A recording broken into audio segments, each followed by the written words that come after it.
Hi, welcome to the channel. First off, don't forget to hit that like button. Also, don't forget to subscribe. And don't forget to hit that little bell.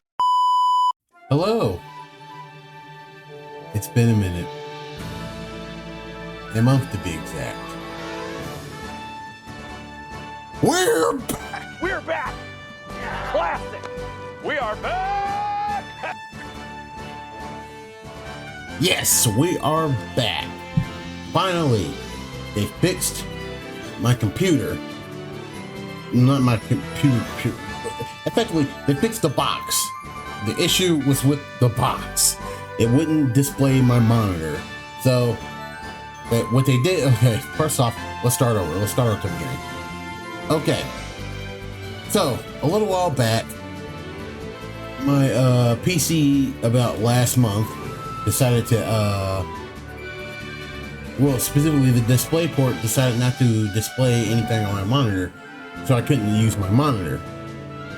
So, at some time ago, it was my screen, the thing that you're looking at right now. I thought the screen was about to be broke, but turns out wasn't the screen, it was the PC. But I didn't have enough money. I didn't have the money to fix the PC just yet. So I had to wait all the way to right now, which we're in June now, to get this sucker into the shop to get it fixed. Got it into the shop, got it fixed. Luckily, all they had to do was just reset the motherboard. Something I can't even do because I don't know how that works. No shit. But anyway, it got fixed. It's done. We're back in business. And since we're now back in business, it's only right that I do something that was requested of me in my comment section by one Vincent Connect with Vincent Connect. So, buddy, I can finally do what you've asked me to do. I am a man of my word, and I shall look at this video. That video in particular being The Room by Scott the Wise. I don't know who Scott the Wise is, and I don't know what this video is about, but I will be doing a reaction to the video to that. By the way, something else I need to mention, I've been looking at a video lately about how reactions are done. And one of the things that this individual, I don't know if anybody's ever heard of this YouTuber called Just a Robot, but he did a video on specifically a commentary on reaction content. And one of the things he often brings up, one of the bigger things he brought up in that video was how reaction content nowadays is pretty much effectively lazy. Now, I watched this video beforehand, even before I rewatched it later on this year, quite some time ago, as a matter of fact, some years ago. And it got me thinking about how to do reaction videos and how to like make them well, an actual reaction video and not make it seem. Yeah, so basically the rundown is, in Just a Robot's video, it's more so a commentary on how content creators, specifically reaction YouTubers, always make their content around what they react to, but they are so lazy, or in some cases borderline steal the content of other creators on the platform, and they never either credit the user or they don't put too much effort into the videos. Like I'm stealing content, which I have been seeing on my videos lately, of comments going like, dude, why are you stealing this dude's content, or stuff like that. And it's like, on one hand, I want to respond to that person with this. The difference between reacting to content and stealing content is definitely a big key factor. There's twofold reasons. One is stealing if two things are not content. One, if my face or my the screen, as you see here, which you see right here, you're looking at, well, my audio and stuff like that, but otherwise it's plus point. If you do not see my face anywhere near the video or anywhere on the video, then yeah, that would be part one of considering the content stolen. The other thing, and this is something that Just a Robot, the individual I'm talking about, brought up in this video, is that nobody credits the original creators in their videos. To me, that one's the biggest deal ever. That one is the big one, because that's what I've been trying to do recently, especially if you go back to any of the other videos, especially the one I was talking about. I always put the original creators' original video in my descriptions, along with a link to their channel as well, to double down on the point that this is where it came from. This is where, if you want to look at the original, it's right there. But this thing got me thinking. It's like, you know what? This is something I should have done in the beginning, and it's what he says in the video too, which is always put the content creator's name somewhere on the video, or at least mention the content creators and put their stuff in the description. And I always put people's content in the description. I don't want to be seen as someone that steals content. Again, because a reaction video is like a very slippery slope, especially when we're reacting to other people's content.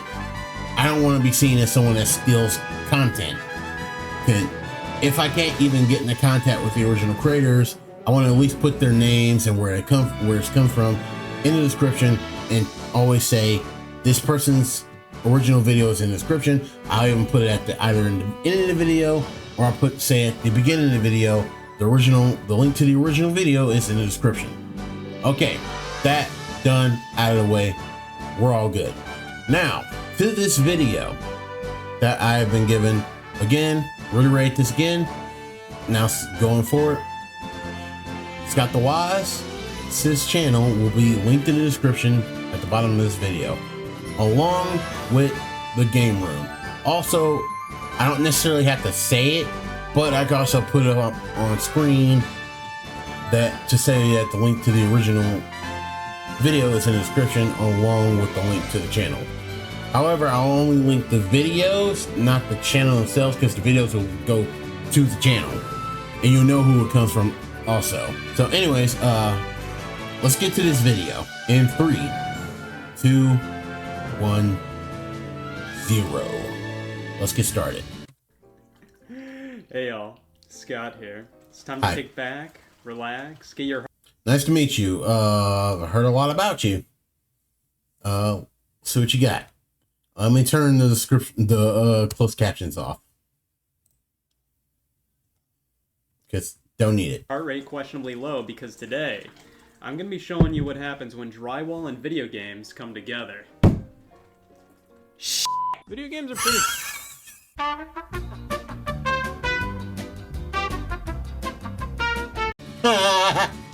Oh no! Oh no! Dude, I felt that pain.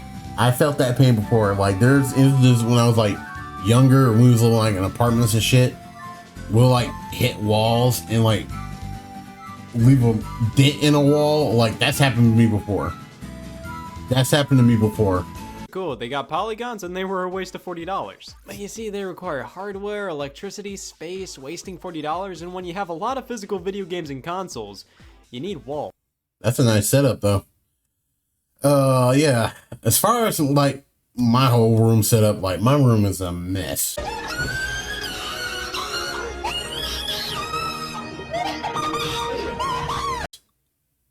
The game room is a concept I've fallen in love with. I've always been big into the whole man cave thing. As a kid, whenever... Yeah, I hope one day, if I'm living in an apartment by myself, or like,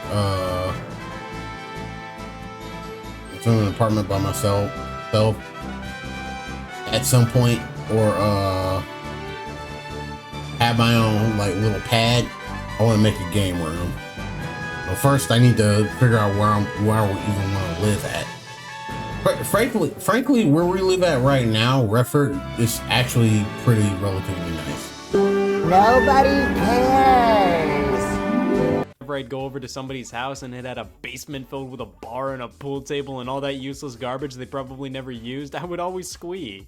Having something like that would have been awesome. Yeah, dude, man, I would love one of these one day. awesome. I wanted a downstairs susceptible to flooding too. I never had a basement, but I've always wanted and still really want one. All nice and cozy, filled with this and this and this. I always wanted a giant room dedicated to video games with that sort of man cave vibe. But sometimes you have to make do with what you got. So years ago, I took my bedroom and turned it into a makeshift game room, studio, living room, office. Nice. You can't really have a game room without amassing a cornucopia of games and systems. And prior to 2013, I would constantly do the unthinkable and sell the games I wasn't playing anymore. Just add me to the list already. This was my setup in 2011. Nothing screams I'm 14 and trying to make the most out of what I... Relatable. Relatable. Now, I didn't have multi-consoles. I only got one console at the time, and it was the Wii. I've had the Wii. Still love the Wii. I still got it, but it's like, I got other things that are better than it now. And it's like, I still have it for memory's sake. I still got my Wii. Than this. I was always interested in collecting games and the history of the medium in general. But of course, when you're that young, you kind of have to sell games so you can get new ones, and the only game store I could really do that at was GameStop. Because of that, I couldn't really keep a massive collection consistently and couldn't really start buying the retro stuff. I was limited to basically whatever GameStop had in stock. Now 2013 comes around, and with me being able to drive myself and having an actual job, I could start collecting video games and build up what would be my game room. I wanted a room friends could walk into and see so many games spanning so many consoles we could all play together. I wanted a cool and effective setup for— Hey, well, hold on. Let's look at this. Let's look at this. Spanning so many consoles we could all play together. I wanted a cool and effective setup for playing games and watching movies, an organized collection of the games I loved and always wanted to play. A room somebody could walk into and go, "F***, you got Fling Smash?" This was what I wanted back in June of 2013, and that was the time I started working towards building a game room. And a full 6 months later,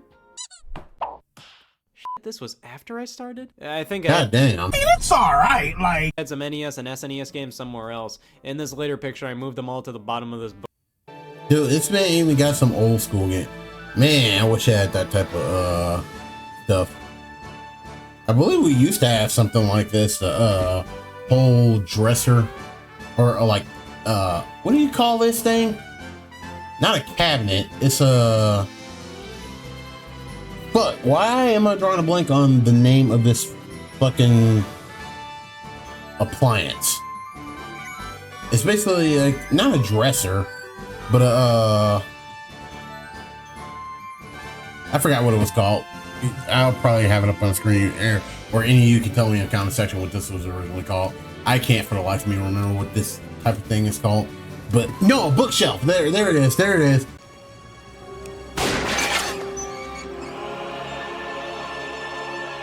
There it is. I finally found it. It's a bookshelf. Yeah, a shelf where you can like stack games or books or stuff that you can put it on. But yeah, I think we had like one of these. Bookshelf. I'm sure you can tell where my hatred for Platinum Hits and Player's Choice started. Oh, even what better 3 titles to start he even says it. Rebuilding my GameCube collection with than Mario Golf, WarioWare, and Wave Race. Yeah, only the necessities. Where the hell were my 3DS games? I have the system. I had games for it back then. Where were they? Back then, the consoles I had set up were a Wii U, Xbox 360, and Retron 3.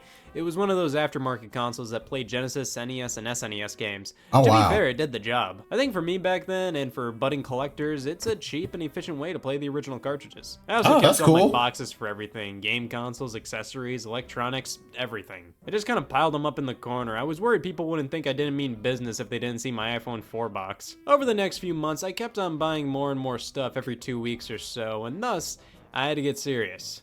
I bought a cheap media shelf. I have a love-hate relationship with these. They're called Atlantic media shelves. I'd say if you're just starting to collect, these are great to put games on. They look nice and they're cheap, but the problem is, they're cheap. They just never felt sturdy enough, really. I was always kind of concerned they'd fall over or break or something. I think the most impressive collection increase at this time was the GameCube. The GameCube. I've had some good stuff by this point, including multiple... Yeah, I remember having... I used to have a GameCube. My dad bought me like a GameCube. I think this was like, when did the GameCube get created? 2002, 2003? I can't remember the exact year. I'll probably put it up on screen, but like, yeah, my dad got me a GameCube a while back, and the games he had, or the games that he got me, One in particular I remember was SSX, specifically SSX Tricky. That fucking game was awesome. This is a snowboarding game for anyone who doesn't know what that is. It's a snowboard game. But yeah, I remember I had that one, and I do remember him getting me a Yu-Gi-Oh game called Falsebound Kingdom. I do remember that. I don't know if he got me that or that was something else, but yeah, there was that. And I believe later on, he got me Godzilla Destroy All Monsters Melee, which I loved the fuck out of that game. Like, I couldn't get enough of that game. The problem is, I had a memory card, lost the memory card, and I couldn't save any of it. So I had to start the game all over again, just playing it from the beginning, unlocking the monsters every single time because I didn't have a memory card.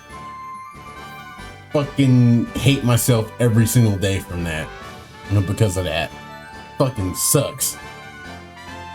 But yeah, yeah, it was like fond fucking memories, and it was like an apartment. We was living in an apartment at the time. Sets of Donkey Kong bongos, again, only the necessities. I loved building Didn't have that 360 and original Xbox collections, and this was right smack in the middle of the Wii U era, so I picked up new releases as they came out, alongside filling out my Wii library with that makes sense. I didn't own already. A few months later, it got to the point where I had to get even more serious. Okay. I bought another cheap media shelf. Another one. This was a setup I could get behind. It was so That's so real. Dude, that is so real. That is so real. balanced. 2 shelves between the TV and game consoles. Sure, this bookshelf never really screamed, "Put an Xbox in me," but it did the job. The classic end labels for my Nintendo 64 games. I printed these off and spanked them on with Scotch tape. Yeah, oh god, that game is infamous. Peeling off like crazy. If anybody ever hasn't seen it, Angry Video Game Nerd, well, this is fucking YouTube. Who hasn't heard of the Angry Video Game Nerd? But like, this fucking game is infamous. Or attracting hair and random stuff, I don't know, like pretzels or something. I was getting a lot more NES games, and my Game Boy collection was sitting peacefully in shambles on a single shelf. This setup was great. It was how I beat Mega Man 2, the way I set up my original PS4 for the first time. I hated it. I changed it half a year later. Let's welcome this beaut of an entertainment center. This was perfect for housing systems, and it looked nice. Yeah, but that meant I had to move the shelves over to the right side of the room, which, hey, if you've seen this room, you know the iconic wall slant. That made putting shelves against it difficult, but it worked in the end. Eventually, I had to take the old bookshelf that was once the... Hey, do what's best for you, man. Do what's best for you. Stomping grounds for my consoles, and use it for my overflow of games and Time Crisis 3. I bought a third cheap media shelf. Another one. Oh, hey, Call of Duty Black Ops on the Wii, where it belongs. Oh, yeah, like...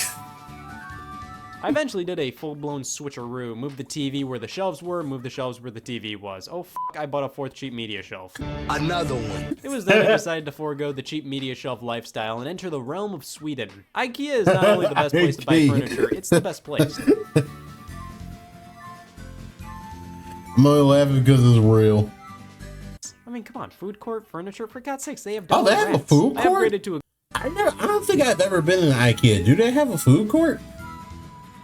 good few IKEA Billy bookcases, and there's not much an IKEA Billy bookcase can't do. I wanted these because they were way sturdier, plus being much deeper allowed for more things to fit in them. The old shelves were about as deep as a standard DVD case. Some things just couldn't fit on them. Problem was, I had to stack 2 of these bookcases. It made things crazy tall. I wouldn't recommend this, but it was all I could have done concerning the amount of games I had and the space I had to work with. Overall, I loved this room. It was where I spent a good chunk of my childhood, and I definitely transformed it into my own little virgin circus, but it was obvious I was outgrowing it. I barely had any room anymore. My computer desk was right smack in front of my NES games. That's no way to store ranking. I needed a room specifically for the games, a room just for the console setup, and a room to just go to sleep. Sleeping in the same room you play Devil's Third and really does something to you. After a certain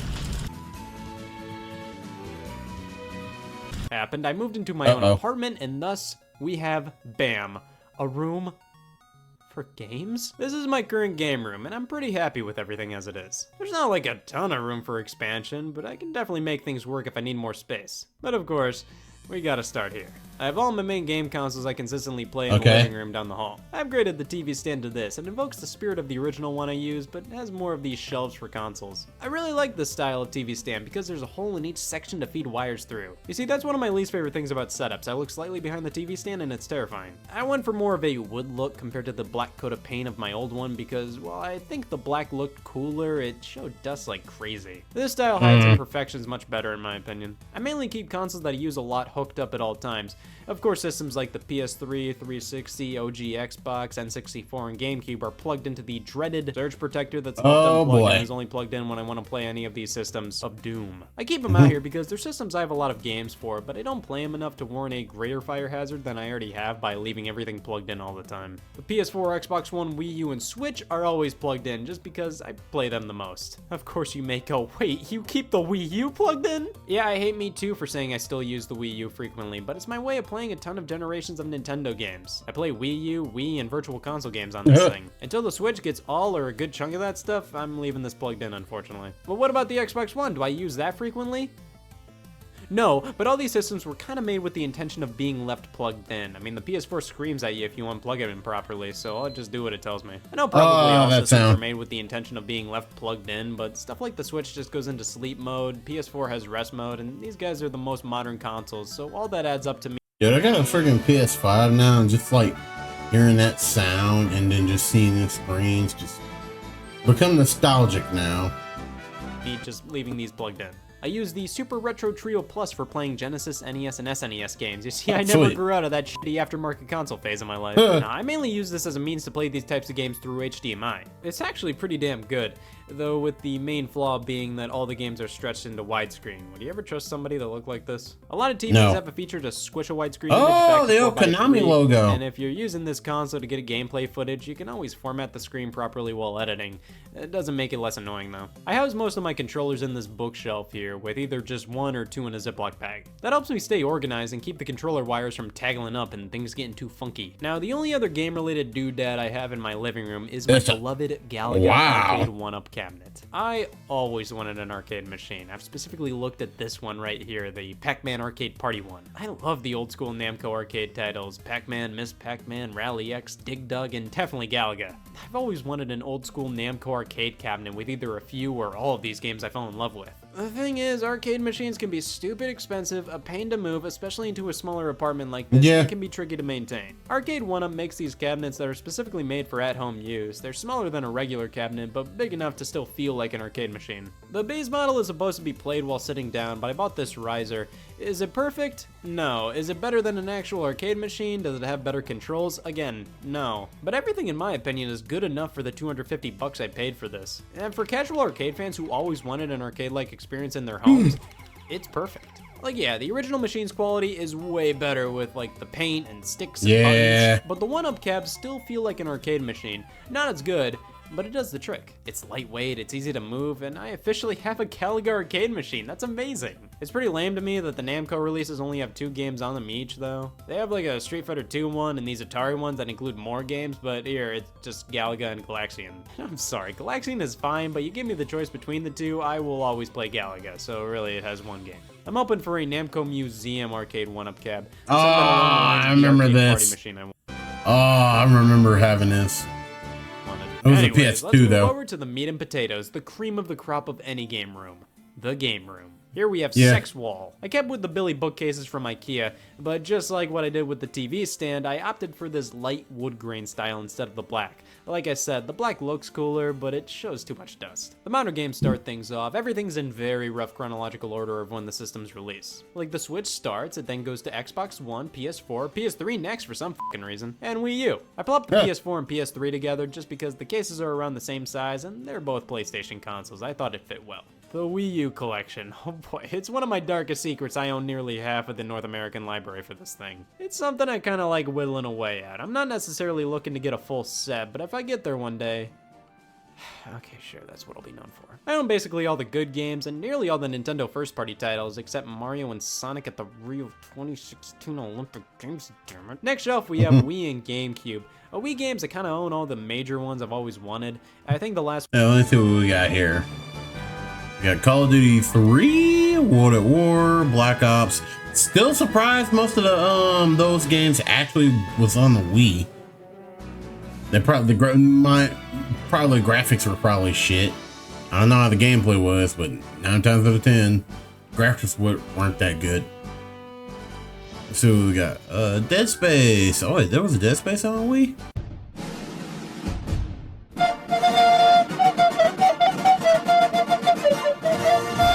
See, Dragon Blade, don't know what that is. Here. Oh, Epic Mickey. Oh yeah, I forgot they were doing a remake of it called Epic Mickey Rebrushed. I actually planned on getting that at one point. Was that Far Cry? GoldenEye. Ooh, that's cool. Oh, it's that remake version of GoldenEye. What's that? Guilty Party? What the heck is that?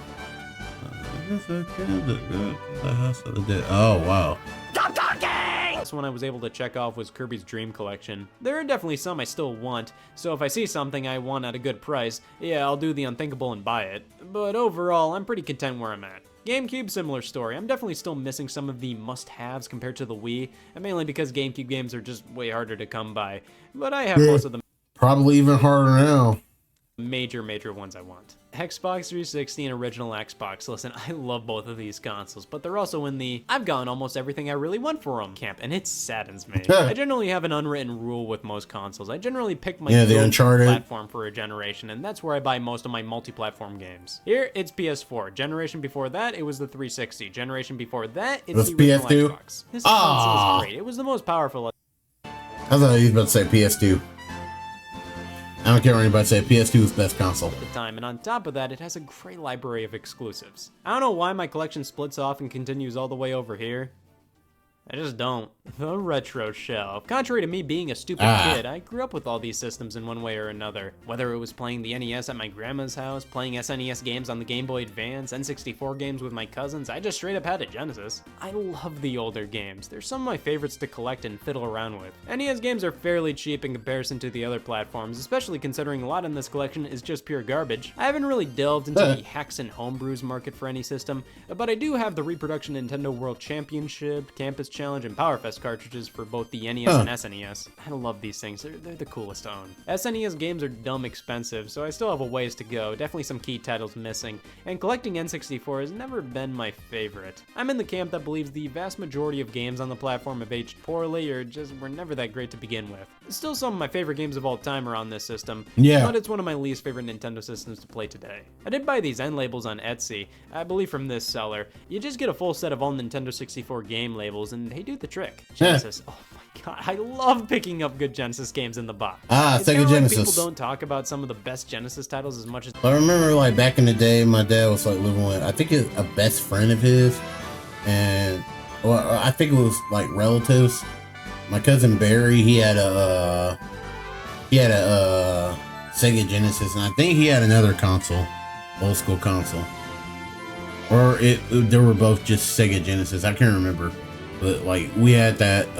Obviously, one of the games on there was Sonic the Hedgehog, the original Sonic the Hedgehog, and there was quite a few other games. I believe it was Mortal Kombat. That's the one with the censored blood and everything. Yeah, he had Mortal Kombat and stuff like that. Back in the day. Back in the day, I didn't really care for Mortal Kombat, or I didn't like it at the time. But it's like nowadays, I'm like, actually, this wasn't a bad game series. Sad that it came a little too late, though. It's like, yeah, I fell in love with the Mortal Kombat series, like after, like, despite being around the time of like the 3D era. Nintendo systems, so it's just really fun to pick up these games. Some of my personal favorites: Ghouls and Ghosts, Treasureland Adventures, Ghostbusters, Castlevania Bloodlines, Get Out of My Life, Comic Zone. The final major game shelf is kind of just all the systems I don't have much for, and DS shit. DS, 3DS, my Game Boy Advance games, which I made covers and used DS boxes for years ago. I really should redo these and make new ones for my other GBA games. I printed these off on a garbage inkjet printer. I don't own a lot of original Game Boy and Game Boy Advance cartridges just because they don't come with plastic boxes for them, and it's just hard to warrant spending a good chunk of change on games this tiny that don't come with a case. Don't get me wrong, I care more about the actual games and playing them compared to the cases, but it just makes it harder to remember what Game Boy games I have physically when they're all just kind of in a bag somewhere. Which again, just makes it hard to warrant buying new ones. Ah, Game Boy get into that. Colors. I love the Game Boy line. We got these PS1 and Dreamcast collections to spice your day up. Austin Powers Pinball, anyone? PS2 games. Oh This yeah, I system think was I never did see really that my at some thing. point. I'd always rather play the Xbox or GameCube. Then we have the final shelf area, which is just a bunch Oh, of what sacrilege. Sacrilege. You've not lived until you played a PS2 game. the hell ever. Afterburner on the Master System, yeah sure, I don't even own one. Star Fox 64 promotional VHS tape, I don't know where else it would go. 2 Sega CD games, 1 Sega Saturn game, and then an awkward long box PS1 game. Yeah, I mean it wouldn't be a collection without them. The next shelf we got all my extra systems or consoles I'm not using right now. Original NES, SNES, the classic editions of said systems, the NES top loader, Dreamcast, Saturn, Genesis 32X, CD, PS2, my original PS4 and Wii, plus containers with all the extra wires and stuff I need for them. Finally, we have my computer desk where I work and evade taxes. And that's the current game room. There's a closet too. Yeah, this is basically where all the extra stuff goes. Boxes, amiibo, books, magazines, other random collectibles. There's definitely an argument to be made the closet of extra stuff is more interesting than the actual game room. As it is, I like the room. I don't have to compromise too much of what I want out of a game room due to the space, and I'm thankful for that. Like, is there anybody who actually stacks games like this voluntarily? Or puts games behind more games? Like, yeah, that saves space, but my god, this is how games were meant to be Jesus stored. Christ, dude. Everything is alphabetical here. I understand that's a huge undertaking if you have a lot of games, but I started alphabetizing these things long ago, so it's fairly easy to keep up for me. I mean, come on, it's easy to find anything I want. It makes it kind of fun to put new games on the shelf too, because you have to figure out where it goes alphabetically. It's great. An exception I have to alphabetizing is the Zelda games. Normally I file them under L for Legend of Zelda, but the NES titles I put at the very end of the collection. Wow. And the second one is just called Zelda 2, so it would be apart from the first one regardless. They're both the gold cartridges, so I thought, Oh, that's it cool. makes sense to cap off the collection with these. I usually do that with sequels, put them together with the connecting games, even if it doesn't fit alphabetically. I'm looking at you, Tomb Raider. I'm very happy with how everything's set up currently. Well, come on, I can dream big, can't I? Scott's dream game room. Well, it'd have to be a basement, totally decked out, nice and cozy. We got all the games organized via the shelves, not a ton of clutter. 2 TVs, a nice big 4K one, and then a CRT for the retro consoles. I'm kind of Really? hoping that in the future, a company that specializes in the retro game market creates a new CRT TV. I mean, that would be expensive as all hell. I don't know how possible that would be. The majority of the parts necessary for these things aren't being produced anymore. Yeah. But hey, a new CRT specifically designed for retro games, that would be great. That'd be If it's never cool. gonna happen, I can always check the dump. I'd be super down to pick up more of the arcade The one-up dump. cabinets if I had the room. Get a little mini home arcade going. Well, who knows, maybe I could finally commit myself to an actual cabinet. But I personally believe arcade one-up is perfect for at-home use. Again, I still wouldn't keep all consoles plugged in, that's a little ridiculous. Instead, I'd opt to get nice cabinets to store all the systems I don't use frequently. I'd want to display them in a way where maybe all the cords needed to plug them in are in a box that's propping the system up in the cabinet. Of course, a cool looking bar, pool table, or some fun thing like that. Air hockey, foosball, maybe even a pinball machine. My goal is to eventually have the greatest man cave ever for a divorced bachelor in his 50s. Nice. Game rooms have always fascinated me. I love watching tours of them online, whether in video or just photos, regardless of how big they are even. I don't know about anybody else, but I find a certain beauty in the simplest of game rooms. Don't get me wrong, the huge one with walls lined with games are jaw-dropping sometimes. But the more humble and smaller ones are a bit more engaging for me to look at. It's cool to see all the stuff somebody owns when they can't buy whatever they want. It means they're much more attached to the few games and systems they have. It brings me back to when I first started collecting and started to try to form a game room of my own. Now I'm at this point, and I like it. Things were way more fun back when I was first starting out because I was finally buying all these games I always wanted. But I'm happy where I'm at, and a lot of people in the beginning stages of collecting ask how I was able to afford all this. You see, here's the thing, I bought most of this junk while I was in high school. Most of my paycheck would go towards this stuff. Like, come on, what other expenses did I have back in high school? Medical bills? Please, I've had this dark spot on my thigh for the past 6 years, and nothing's happened. I don't need a doctor. Oh my god. So all in all, I like my game room. There's not much I can really complain about.